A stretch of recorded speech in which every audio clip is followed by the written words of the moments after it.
بسم اللہ الرحمن الرحیم۔ السلام علیکم ورحمۃ اللہ وبرکاتہ۔ پیارے ناظرین، welcome to back my channel next Islamic.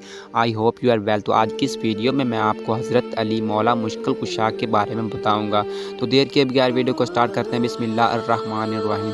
امیر المومنین حضرت سیدنا علی المرتضیٰ شیر خدا رضی اللہ تعالیٰ عنہ نے ایک قول کے مطابق 10 سال کی عمر میں اسلام قبول کر کے بچوں میں سب سے پہلے اسلام قبول کرنے کا شرف پایا، اور بچپن سے لے کر رسول اکرم صلی اللہ علیہ وسلم کے ظاہری وصال فرمانے تک سفر و خضر اور اہل بیت ہونے کی وجہ سے بسا اوقات گھر میں بھی حضور اکرم صلی اللہ علیہ وسلم کے ساتھ ہوتے اور نبی کریم صلی اللہ علیہ وسلم کے سنتون کو دل و جان سے اپناتے۔ حضرت عائشہ صدیقہ رضی اللہ تعالیٰ عنہ فرماتی ہیں کہ حضرت علی رضی اللہ تعالیٰ عنہ کے لوگوں میں سنت کو زیادہ جاننے والے ہیں۔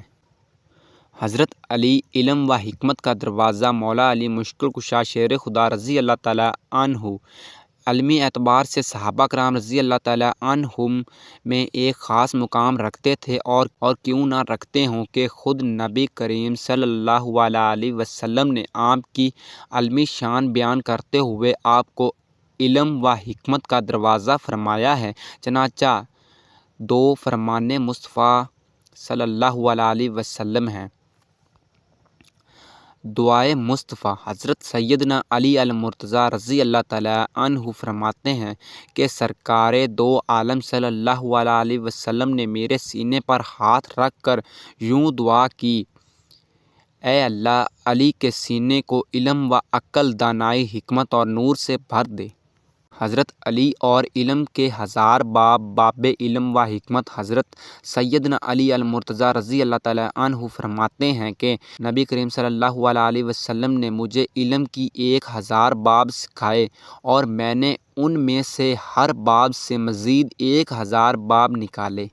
جو پوچھنا ہے مجھ سے پوچھ لو۔ آپ رضی اللہ تعالیٰ عنہ کی علمی لیاقت بیان کرتے ہوئے صحابی رسول حضرت ابو طفیل عامر بن واصلہ رضی اللہ تعالیٰ عنہ فرماتے ہیں، میں حضرت سیدنا علی المرتضیٰ رضی اللہ تعالیٰ عنہ کی خدمت میں حاضر ہوا تو آپ خطبہ ارشاد فرما رہے تھے۔ آپ نے خطبہ کے دوران ارشاد فرمایا: مجھ سے سوال کرو، اللہ پاک کی قسم تم مجھ سے قیامت تک ہونے والے جس معاملے کے متعلق بھی پوچھو گے میں تمہیں اس کا جواب ضرور دوں گا۔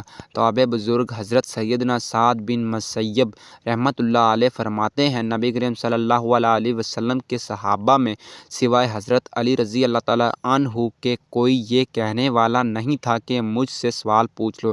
حضرت علی اور قرآنی آیات کے معلومات۔ آپ رضی اللہ تعالیٰ عنہ قرآن کریم کی آیات کے بارے میں جانتے تھے کہ کون سی آیات کب اور کہاں نازل ہوئی ہے۔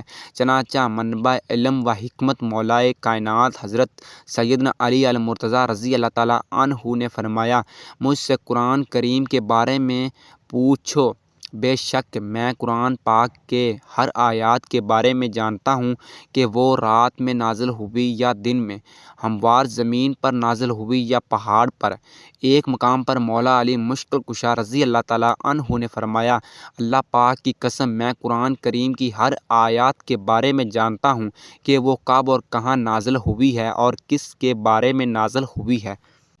قرآن کریم کی ظاہر و باطن کے عالم فقیہ امت کا لقب پانے والے صحابی حضرت سیدنا عبداللہ بن مسعود رضی اللہ تعالیٰ عنہ آپ رضی اللہ تعالیٰ عنہ کی قرآن فہمی بیان کرتے ہوئے فرماتے ہیں، امیر المومنین حضرت سیدنا علی رضی اللہ تعالیٰ عنہ ایسے عالم ہیں کہ جن کے پاس قرآن کریم کی ظاہر و باطن دونوں کا علم ہے۔